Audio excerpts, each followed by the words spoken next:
Hi there, welcome to Cello Tuesdays. I'm Diane Chaplin, and today's program is called Revisiting the Baroque. As it turns out, the program ended up being 3 works by either British or American composers who all wrote these pieces within the last 25 years, but which very much are inspired and evocative of the Baroque era. So the first thing I'm going to play is a suite by John Weber. He wrote 3 suites for solo cello. This is suite number 1.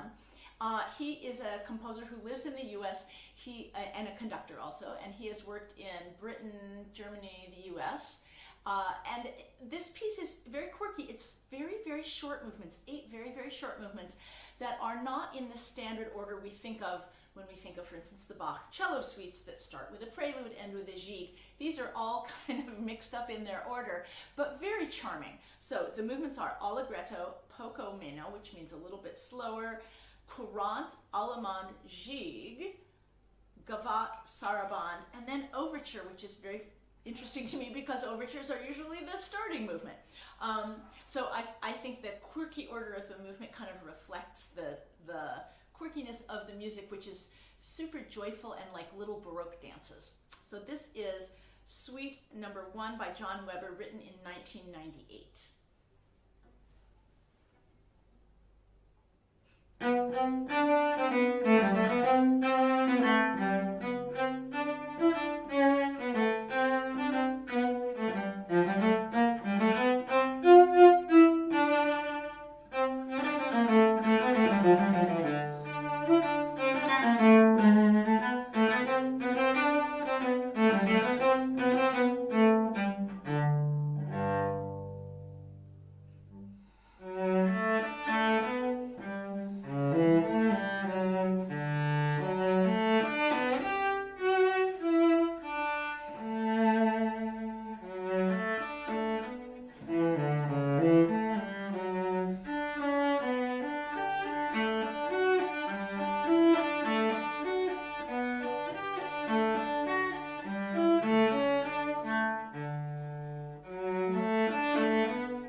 number 1 for solo cello by John Weber. Next is a piece that is truthfully maybe a little bit more reflective of the Renaissance time than the Baroque, but we're going to call it early Baroque. This is a piece by a cellist and composer named Paul Brantley, who is a renowned composer and cellist in New York.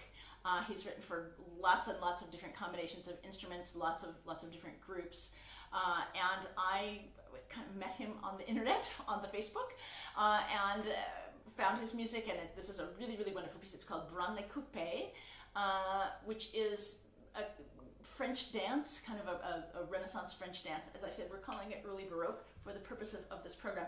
And when I wrote to him and said, I'm going to be playing your piece because this program's called Revisiting the Baroque, and he was like, yeah, with some funk in it. So this is a piece from 2016, and I think you'll find it's like Baroque with some funk in it. Branle Coupé by Paul Brantley.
That was Branle Coupé by Paul Brantley.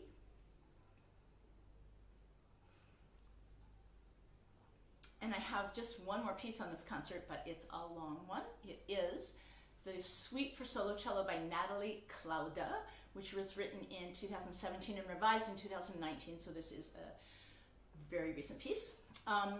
This piece is intended for each of the 6 movements to be paired with a movement from the Bach cello suites.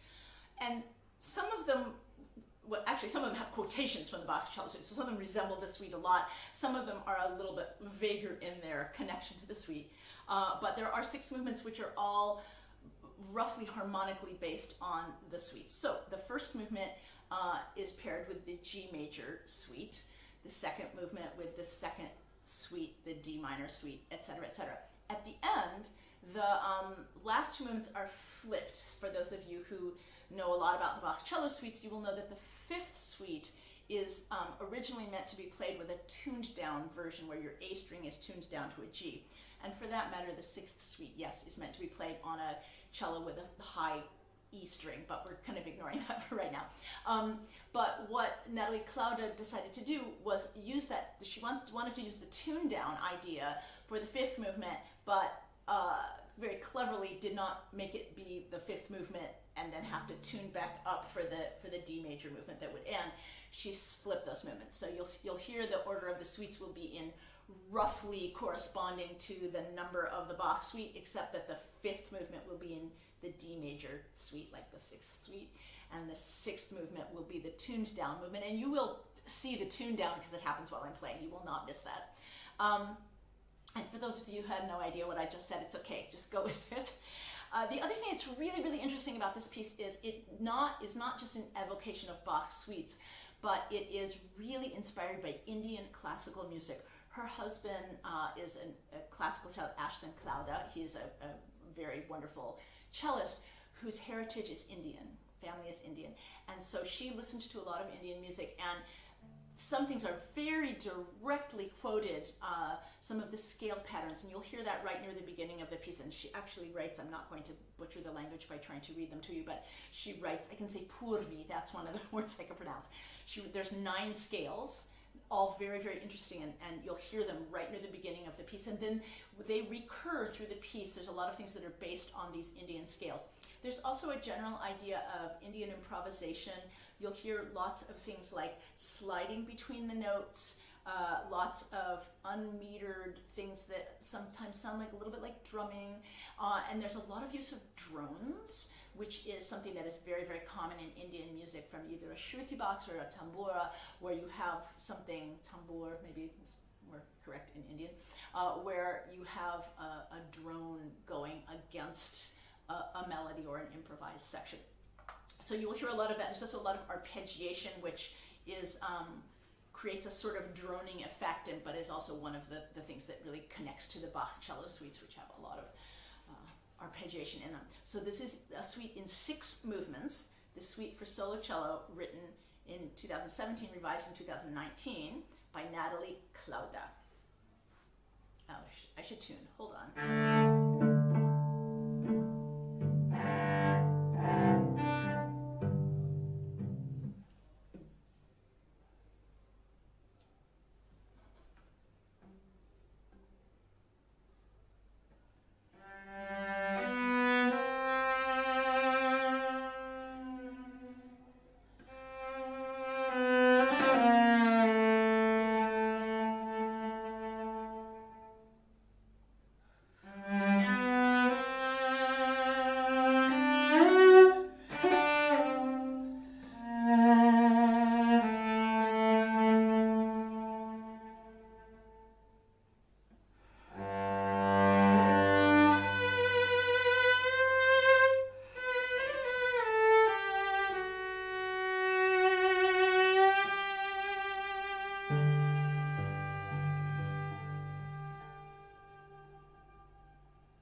for Solo Cello by Natalie Klouda. My cello's pretty out of tune after that tune down. I hope you enjoyed this program. The next program is going to be for Yom Kippur, actually. It's a Days of Awe program. It will be on Yom Kippur, which is the first Tuesday of October. Special starting time of 6 p.m. Pacific on that day to get the program over before Yom Kippur actually starts at night. And I hope to see you there. Thanks so much for tuning in to Cello Tuesdays. Bye.